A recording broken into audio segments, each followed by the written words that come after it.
Assalamualaikum warahmatullahi wabarakatuh. Dengan saya Adi Susilo dari IF 17E akan mempresentasikan materi tentang teknik optimasi, dimulai dari dependensi optimasi, yaitu bertujuan untuk menghasilkan kode program yang berukuran lebih kecil dan lebih cepat,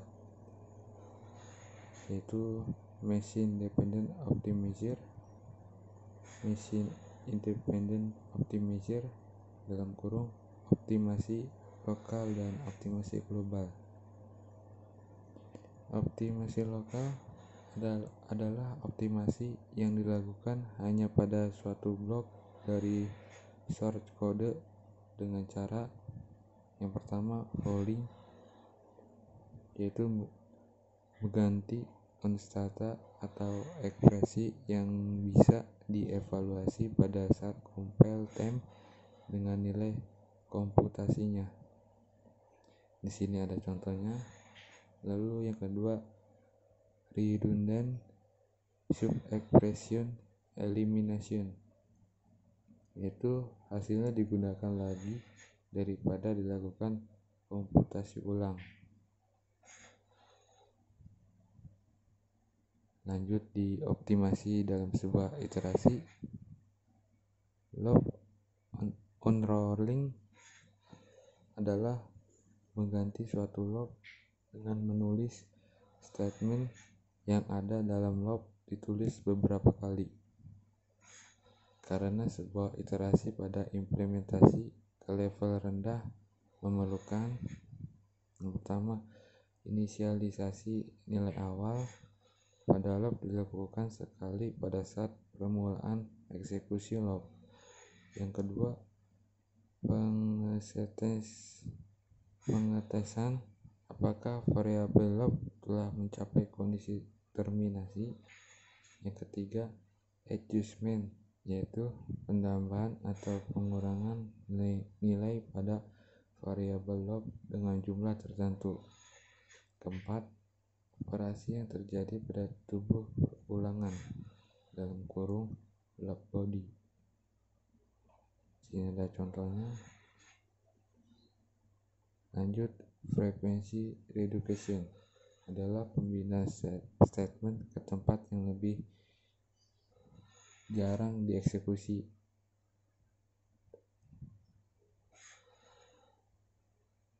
Lanjut, strength reduction, yaitu penggantian suatu operasi dengan operasi lain yang lebih cepat dieksekusi. Misalnya, pada komputer operasi perkalian memerlukan waktu eksekusi lebih banyak daripada operasi perjumlahan. Contoh lain, A sama dengan A ditambah 1 dapat digantikan dengan INC (A). Optimasi global biasanya dilakukan dengan suatu graf terarah yang menunjukkan jalur yang mungkin selama eksekusi program. Ada dua kegunaan optimasi global, yaitu bagi programmer dan untuk compiler itu sendiri. Di antaranya, bagi programmer pembuat program dengan bahasa tingkat tinggi, ada uncrackable atau dead code yang tidak pernah dieksekusi. Ada contohnya sini. Lalu ada unused parameter, yaitu parameter yang tidak pernah digunakan dalam prosedur.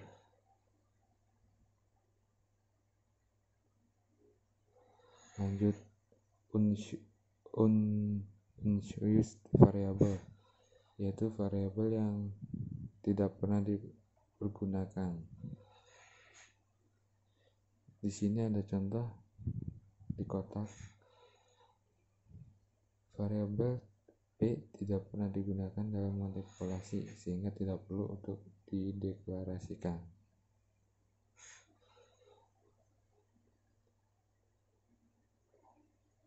Bagi compiler, yaitu meningkatkan efisiensi eksekusi program dan menghilangkan useless kode atau kode yang tidak terpakai. Tabel informasi berfungsi penting untuk membantu pemeriksaan kebenaran semantik dari program sumber, untuk membantu dan mempermudah dalam pembuatan intermediasi kode dan proses pembangkitan kode.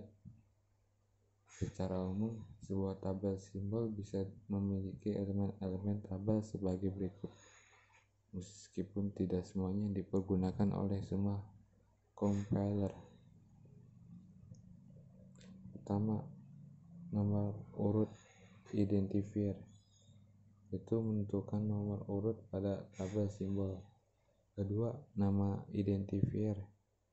Tiga, tipe identifier. Keempat, objek time address. Kelima, dimensi dari identifier yang bersangkutan.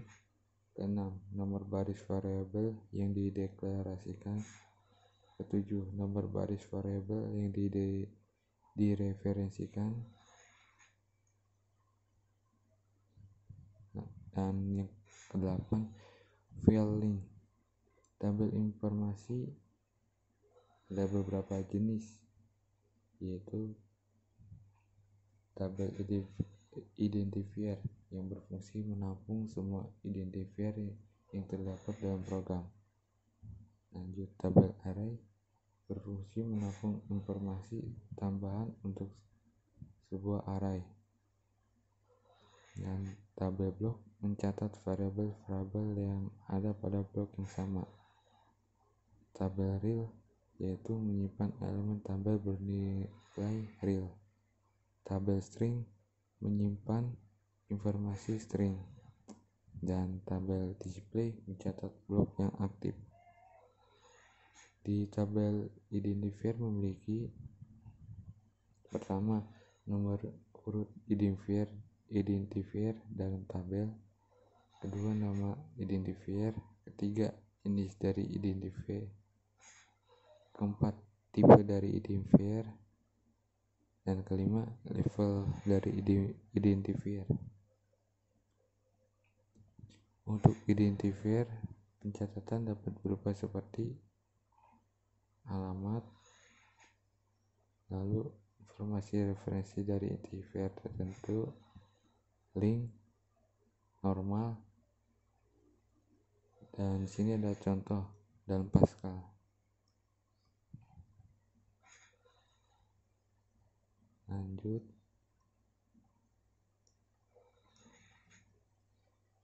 tabel real dipergunakan untuk menyimpan nilai dari suatu identifier yang bertipe real dan kurung pecahan. Elemen-elemen dari tabel ini adalah sebagai berikut.